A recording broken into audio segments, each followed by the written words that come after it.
All still getting there. I can see 1, 2. The deep one for the last well. She took down back.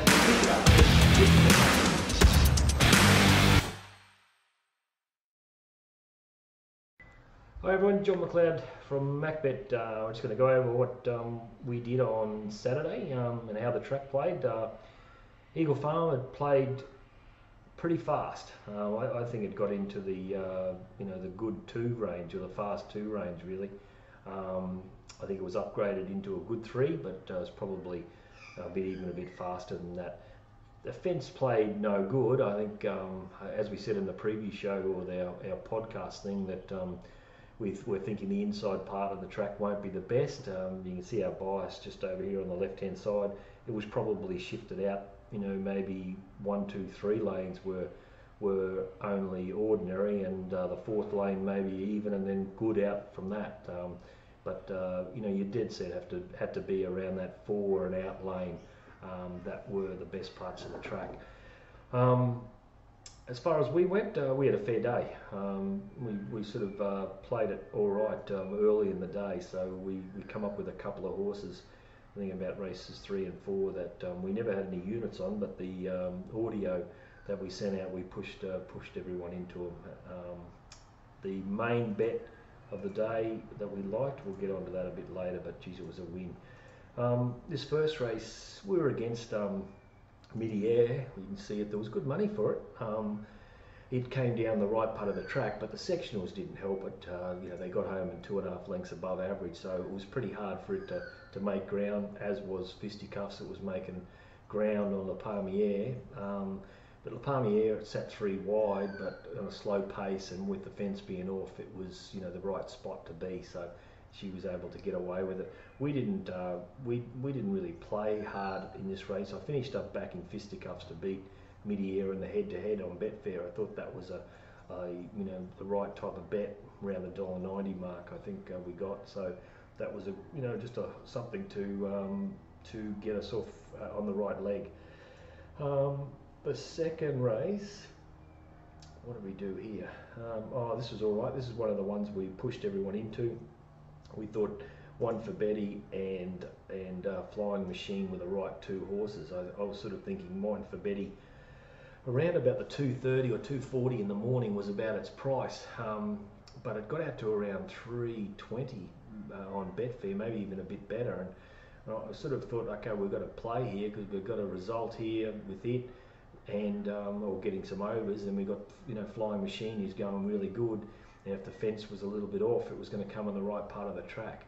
So we finished up backing those 2, and we threw something on Zulu Dancer because I was thinking it was going to come down the right part of the track as well. So that was all right. We got away with something. The sectionals of that race just suited the run-on horses. Flying Machine and One for Betty was suited. Flying Machine actually was in front of One for Betty in the run, which was just surprising. It drifted back too far, One for Betty. If he would have come out of the gates, or she would have come out of the gates a little bit more positive, it would have got into a better spot, and I think it probably would have won. The next race, what did we do here? We didn't play. Kusakano was just better than him. But I was concerned, as I said on the audio, that the horses had so many jump outs just because of trying to pass it at the barriers and having a few runs, whether she's going to start getting a little bit sour or whatever. But usually these fillies or mares, when they're holding their form, it takes they still keep on producing, but you're always waiting for it to go off. It did a good job, Kisakano, because they went out a little bit fast and they got home fast. It rolled back onto the inside part of the track, which is definitely the worst part, and it was able to still win. It wasn't completely dominant. This horse, Acrobatics, going well. I've been a little bit negative against the horse just because its first win, it ran slower time than one of Edmonds, and a fair bit slower, and I just thought it's probably got too big a rap on it. But I think the horse is going to go even better over 1400. It can race up on the speed over 1400, and it just keeps on putting in. So it's a horse to pretty much follow, I think, now, especially over a little bit further. It did run on the better part of the track against Kisakano, but it made ground on it. So through that last sectional, it did a good job. Next race, what did we do here? This is another race we pushed everyone into, Ziemba, just because of the way the track was playing. All important was the worry. In the morning we were thinking this is going to be the right horse, lead on its ear and give a nice boot.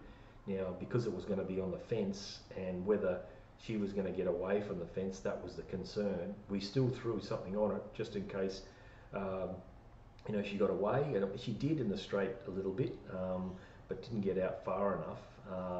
And Ziemba was just the right horse. It was just very lucky to win because she went to the fence and made up a stack of ground, got to the front, and then smooth move came again right on the line in the better part of the track. So it was just, if it got beaten, you would have been sick because it was in the worst part of the track. But it was just lucky to win because she deserved to get beaten what she did going along the fence. But that finished up a good result for us for something. The next race, what do we do here? We played here because again, I was thinking these two horses are the right horses, Skate to Paris and Smart Edge. I thought, they're going to go along okay. I was happy to bet against Super Giant. So we bet along on this race on these two horses.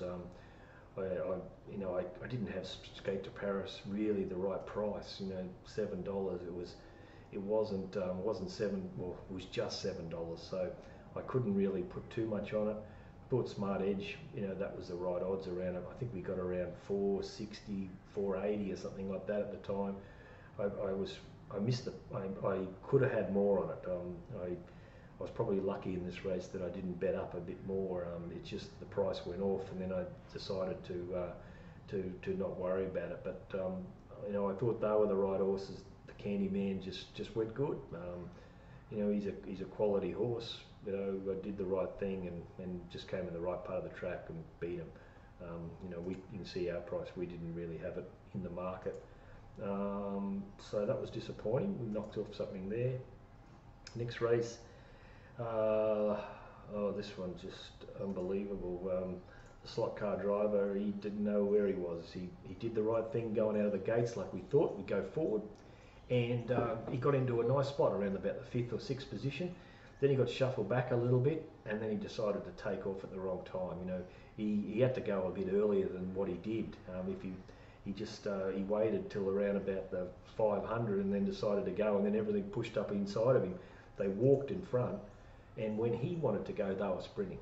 So it was just a nightmare of a ride. What we did, he sort of loomed to win, and then the horse ducked in, banged into the third horse, and then he straightened up, but the Joymaker was able to pinch a little break on him, and then he came again on the line. So that was very disappointing. He should have won for sure, that horse, and we had a good bet on it, but we didn't do too much harm because we went each way.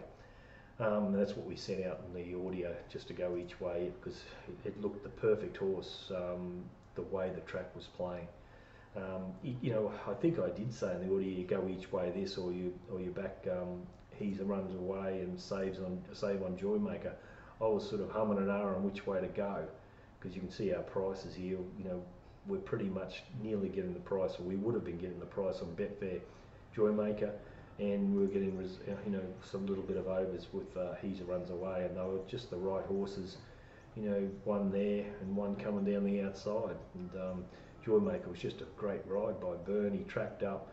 He got the split at the right time, whereas He Runs Away was 10 deep on the corner or whatever it was. Anyway, that's that race. We didn't do too much harm on that one. Then it came into this one. This is a race we didn't want to play in. They didn't go out very fast. They didn't hit the line real good.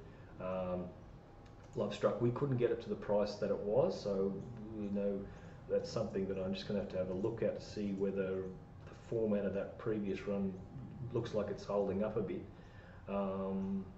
Taysin, I thought it had a little hope, but it blew in the market big time. Got out to around $30+, so it just wasn't there.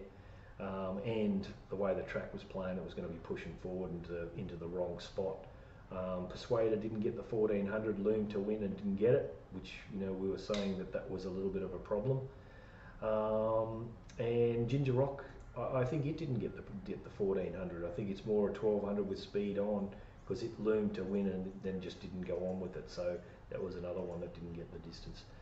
We didn't play it at all because there was no real value there. You can see all our bets here, all small type of bets. So I just didn't get involved. Next race, this one was just a horse that we really wanted to play into. I think we took, what did we take? We took $1.75 in the morning, a little bit of $1.80.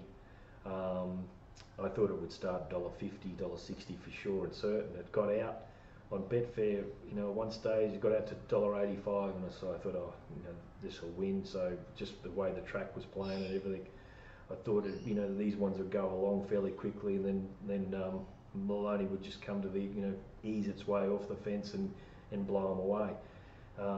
So we had a good bet on it. It's just a really good win. I didn't expect it to be back as far as what it was. It was back here, and I was very worried at one stage. But as soon as you came to the outside, it just put him away within 50 metres just about, and then he eased it down. He'll just win plenty of races up here. He's flying, that horse. He's better than ours, that's for sure and certain. The next race, what do we do here? Oh, this is the last. I had him at this stage, and I was sort of trying to cuddle a little bit. So it's these 2,000, 1,800, 2,000 metre races. They all take turns. I was probably a little bit lucky that I didn't bet along a bit more because I thought Olympus got to the right odds. I could have had a lot more on it, especially I thought it was going to come in the right part of the track as well. I was happy to bet the Kingdom, bet against the Kingdom. Top Prospect, I was always worried about it. I just think it's a real a wet tracker, and the track being fast, I thought it was a worry. Thought Ruby Guru didn't go too bad the other day, so it was worth throwing something on, and Go Plucky, I thought it's going quite well. So pretty much we did about 700 on the race. We finished up having a fair day, and it was all right. We played it quite good in that early stages, just because of the way the track was playing. We got onto that quite quickly. As far as black bookers go, there wasn't that many. You just follow Desert Lord, but every Tom, Dick and Harry is going to be following it. Nothing really there. He runs away, these 2,000 metre races, you just keep on getting in all the time. Nothing there. This race, no doubt a cracker did go quite good, and it come from last, but the sectionals did suit it. And Ziamba's come back nice because it was in the worst part of the track. So both those horses were nearly black bookers, and I think the rest of them may be acrobatic. And that's about all. But that's about all from us. I think we've got Thursday Ipswich, and then we've got Wednesday. We definitely got a meeting there. Back to Saturday, Hong Kong on Sunday, so that's back, and we'll have the Sunshine Coast as well. I think we broke square yesterday. We had a big chance there at one stage early in the day, and it got nutted right on the line. It got beaten in the nose, and then we found a $6 or $7 shot later in the day. That's about all from me. As I said, we'll be back next week to outline what we did on the previous Saturday. Cheers, everyone.